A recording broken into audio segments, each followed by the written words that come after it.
The Imperium is littered with distant listening posts, mustering docks, way stations, and anchorages that populate the lonely gaps between stars. From Imperial Navy bases as lauded as Port Moore to the stunning star keeps of the Adeptus Custodes, the astral observatories of the Adeptus Mechanicus, the strongholds of rogue traders, and the many unofficial gathering places of the merchant navy, the Imperium is no stranger to communities that hang in the void. Occasionally, from amongst their vast numbers, certain stations will rise in prominence and importance to become key forces of their subsector. Gathering influence as places of commercial wealth and military power, occupying key positions on trade routes, and existing somewhat beyond traditional imperial oversight, these stations play a dangerous game balanced between influence and insubordination. It is from these beginnings that Tenebrum Octavis grew, a place of opportunity and industry unrivaled in the modern Imperium. Capable of warp travel and rich enough to contract with the finest houses of the Navis nobility, Tenebrum Octavis was capable of bringing the economic and industrial power of a small planetoid wherever it was needed most. The station had an approximately 3,000-year-old history defined by political strife, gang warfare, growth and stagnation, sporadic conflicts with pirates, and an ultimate waxing and waning that matched that of the Imperium at large. At the turn of the 42nd millennium, before the opening of the Great Rift, it held a key position in the far reaches of Subsector Titus, a region of Segmentum Obscurus near to the storm of the Emperor's wrath. Contracted to mine the rich mineral wealth of the star system shattered during a particularly violent spasm of this famous warp storm, it provided a vital source of raw materials for the subsector's single forge world and its many planets of industry.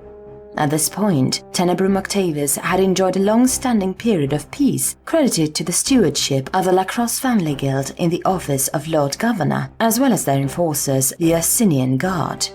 The station held a tested and reliable pact with the local roaming Imperial forces, Crusade Group 742, ensuring its protection against the wider galaxy.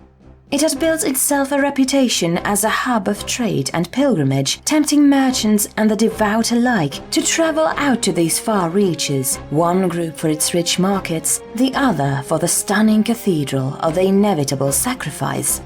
It had also been noted by several official observers that there was a suspicious lack of piracy in the regions it occupied.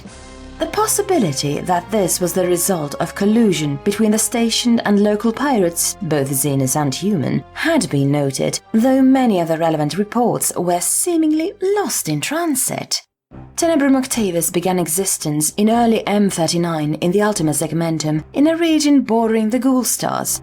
Over the millennia, it gradually moved across the galaxy, avoiding the inquiries of Segmentum Command, the Munitorum and the Adeptus Arbites, as well as the outbreak of the Tyranid Wars, the general draft for the Sabbat World's Crusade, and the attention of Administratum Tithe Collectors before coming to rest in Subsector Titus. The station was initially built as an anchorage for a group of rogue trader houses seeking a free port to rule for themselves. Each has funded its construction in turn, allowing the station to grow in its haphazard design, whilst developing the complex political structures that its ruling classes existed in. The initial construction was also aided by the eccentric senior magus Lavernius Python Charlie Double Positive of Forge World Lemuria, who used it as a base for his excursions into the Ghoul Stars. The input of the magus is credited by the tech priests of Lemuria as the key reason the station continued to function after 3,000 years, whilst those engine seers who were tasked with its daily upkeep argued that it persisted despite him. In M39, during the rule of Constantine the Pious as Lord Governor, the iconic Cathedral of Inevitable Sacrifice was built upon the station, with the formal establishment of the mobile diocese of Tenebrum Octavis in the annals of the ecclesiarchy. The station drew its curious name from the common Low Gothic dialect native to its original subsector. In essence, the word Tenessa refers to a market or gathering place, whilst the word Barum means dockyard or anchorage, hence Tenebrum. The suffix Octavis is a bastardization of the High Gothic numeral 8, or the 8th, as in naval slang indicating the size of a station by the number of its primary structural segments. The segments themselves bore a range of different names over the years, from the mundane to the legendary. At the station's height of power, they were named for the hero of terror and the Emperor's own sons, with one notable exception. 3 segments made up the primary spire of the station, with the remaining 5 arranged around it like planets orbiting a star. Of these central segments, there was Russ, holding the Lord Governor's palace and the barracks of the Arsinian Guard, which enjoyed unparalleled access to every other segment via a secured hydrolift system. Next, there was Vulcan, which made up the vast bulk of the central spire and contained the largest cluster of public spaces and markets, as well as the majority of the forges and the manufactoria. Nestled between them was Gilliman, which served as the station's primary administrative hub and hosted the embassies of larger imperial agencies. Of the remaining 5, Segment Sanguinius served as the primary civilian docking ring, with berths for medium and heavy vessels that encircled the station like the angel's own wings. At its center sat the Cathedral of the Inevitable Sacrifice, lauded as the peak of ecclesiarchal grandeur and necessary for visitors to pass through in order to access Segmentum Vulcan. Across from it was Ferris, an oddity in the station in that it was split into 2 clear parts. The head contained the command sanctum and data vaults of the station's Mechanicus embassy, whilst the body consisted mostly of an immense Tiamat-class thermoplasma reactor with a small docking ring situated between them. In the event of critical meltdown, the reactor could be jettisoned, though millennia of development meant it would also have taken a good portion of the surrounding superstructure with it. Of its military capacity, Segment Dawn was the established docking site for heavier naval vessels, as well as housing the primary void shield generators and containing the station's densest clusters of torpedo tubes and macrocannon batteries. Corax was a far smaller structure, but was dotted with extensive base of fightercraft and the launch decks of boarding torpedoes. The remaining space was given over to long-range communication stations and the coordination centers for fighter control. At the very bottom of the station sat Segment Malcador, separating the central spire from the immense banks of its propulsion engines.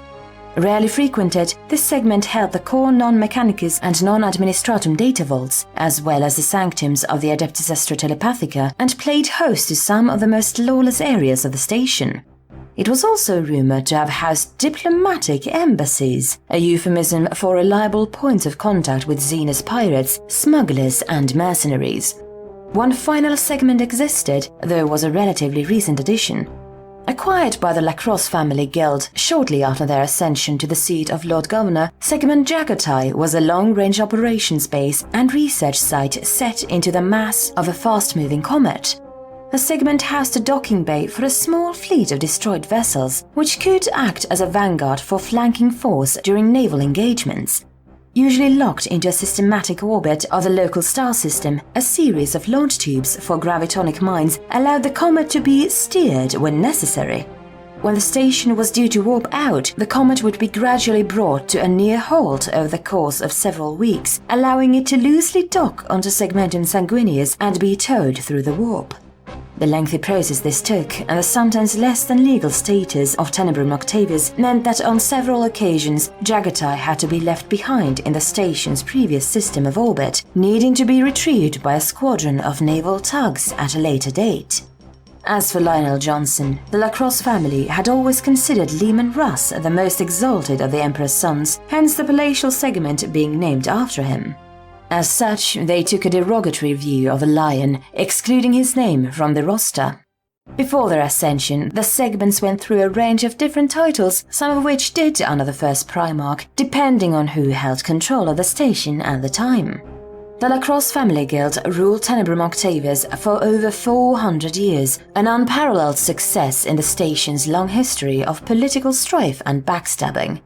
One of the oldest ruling houses of the station, it traditionally held dominion over the largest manufactoria in Segment Vulcan, as well as great influence with the local administratum offices, supposedly due to controlling the station's entire capacity for parchment production.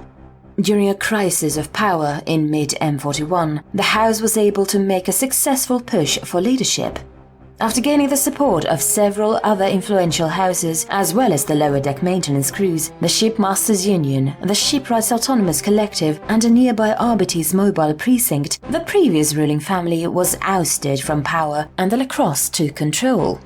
The Asinian Guard were the armed household of the Lacrosse and therefore served as the station's lawkeepers during these days. Drawn from the engineers, riggers, shaft divers, and cargo thralls that inhabited the core of the station, and as such were subjected to the most intense effects of its Coriolis spin, each Asinian was taller than the average man by a clear foot.